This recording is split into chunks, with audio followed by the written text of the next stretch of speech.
Michael Jordan set to take the stand today in his antitrust lawsuit against NASCAR. The NBA legend co-owns NASCAR team 2311 with racing star Denny Hamlin. Now they and another team are claiming NASCAR acted as a monopoly, leaving some teams at a disadvantage. Michael Jordan walked into a North Carolina courthouse and told the jury that NASCAR treats its race teams like servants instead of partners, and he's not backing down until something changes. Right now, Jordan's race team, 2311 Racing, is fighting NASCAR in federal court. They're joined by another team called Front Row Motorsports. Together, they're accusing NASCAR of running the sport like a monopoly. That means NASCAR has so much control that teams have no real choice but to accept whatever NASCAR offers them. And what NASCAR offered, according to Jordan, wasn't fair at all. First, you need to understand something called a charter. Think of it like a ticket that guarantees your race team can compete every single week. Without a charter, you might not even get into the race. These charters also come with guaranteed money from NASCAR, usually around $12 to $13 million per car each year.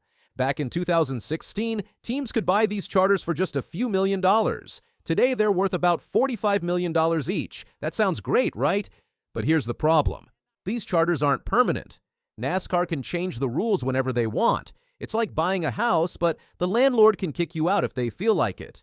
In September 2024, NASCAR told all 15 race teams they had to sign a new charter agreement. They got a 112-page document on a Friday evening. NASCAR said they had until midnight to sign it. No changes allowed, no negotiations. Just sign or lose everything. 13 teams signed the papers, only 2 teams refused. Jordan's 2311 Racing and Bob Jenkins' Front Row Motorsports. Instead of signing, they sued NASCAR. They said NASCAR was acting like a bully and breaking antitrust laws. Now, all of this is playing out in court, and the things people are saying on the witness stand are absolutely shocking. Michael Jordan took the stand on Friday, December 6th. The courtroom was packed. Everyone wanted to hear what the basketball legend had to say about NASCAR. Jordan told the jury he's been a NASCAR fan since he was a kid growing up in North Carolina. He went to races at Rockingham, Darlington, and Talladega. Racing was always in his blood, but when he became a team owner in 2021, he saw problems that needed fixing. Someone had to step forward and challenge the entity. Jordan said, "I sat in those meetings with longtime owners who were browbeaten for so many years trying to make change. I was a new person. I wasn't afraid. I felt I could challenge NASCAR as a whole."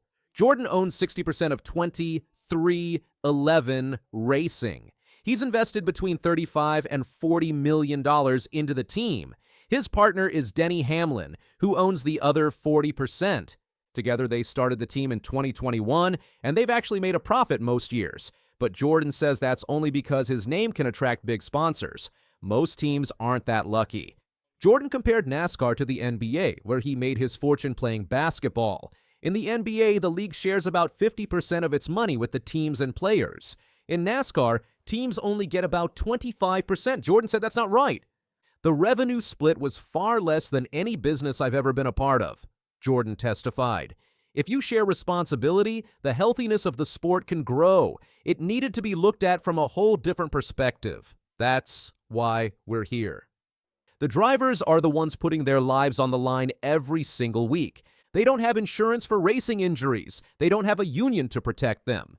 Meanwhile, NASCAR executives make all the decisions from their offices in Florida. "I never saw Jim France drive a car and risk his life," Jordan said, referring to NASCAR's chairman. "Give a little more credit to those who put their life on the line." Even though Jordan is in the middle of this bitter lawsuit, he bought a third charter last year for $28 million. When asked why, he smiled and said, "People who know me know I like to win, and I will pursue anything to win." Getting a third driver improves their chances of winning a championship. That's just how Jordan thinks. But Jordan wasn't the only one with powerful testimony. Heather Gibbs also took the stand, and her story brought tears to the courtroom.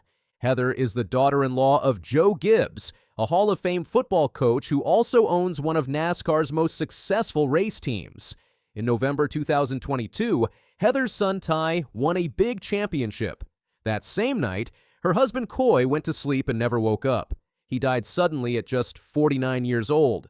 "We got to celebrate the most special night and he didn't wake up the next day," Heather told the jury. You are looking at your children and they don't have a father anymore. After losing her husband, Heather stepped up to help run Joe Gibbs Racing. The team has 450 employees who depend on them. When NASCAR's charter deadline came in September 2024, Heather was right in the middle of the negotiations. She described getting the contract document late on a Friday afternoon. Teams had just hours to decide whether to sign. Heather called Jim France, NASCAR's chairman, to voice her concerns about money and broken promises. According to her testimony, France was cold and dismissive. Jim was done with the conversation, she said. France told her, "If I wake up and I have 20 charters, I have 20 charters." He didn't care if her team walked away. Joe Gibbs's daughter-in-law, she was very emotional. She said she felt like NASCAR put a gun to their head and they did not want to sign. Heather had to leave that meeting to take her son to a baseball game. She left her 84-year-old father-in-law, Joe Gibbs, sitting in the dark. His blood sugar monitors were going off. He was devastated. "We decided we had to sign," Heather testified. "We can't lose everything. I did not think it was a fair deal to the teams." She used a phrase that perfectly captured how teams felt. "It's like you have a gun to your head. If you don't sign it, everything is gone." Joe Gibbs Racing signed the papers. They felt they had no choice, but 2311 Racing and Front Row Motorsports took a different path. They decided to fight. Denny Hamlin, Jordan's partner, also testified. He makes about $14 million a year as a driver. He's invested $45 million into 2311 Racing, and he's been trying to improve NASCAR for 20 years. Hamlin said it takes $20 million just to put a car on the track before you even pay a driver's salary. Out of the 19 original charter teams from 2016, 11 have already sold their charters and left the sport. Why? Because they couldn't stay in business. Hamlin also revealed something interesting. He said Steve Phelps, NASCAR's commissioner, promised there would be a new paradigm for team economics. Hamlin had to look up what paradigm meant, but that new deal never came. NASCAR's chairman Jim France told Hamlin that teams should just spend less money. Hamlin said that wasn't realistic.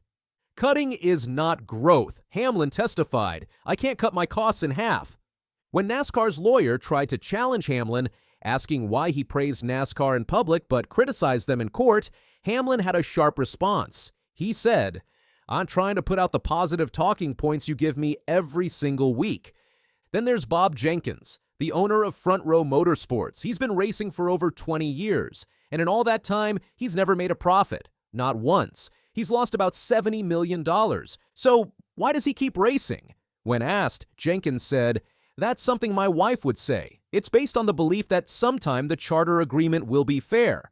The trial has been moving very slowly. Judge Kenneth Bell is getting frustrated. He keeps asking both sides to speed things up. The trial was supposed to last 10 days. Now it's going into a third week. If NASCAR wins 2311 and Front Row might not survive, they might have to shut down after 2026. This trial is about more than just money. It's about respect. It's about fairness. It's about whether NASCAR will keep running the sport like a dictatorship or start treating teams like true partners.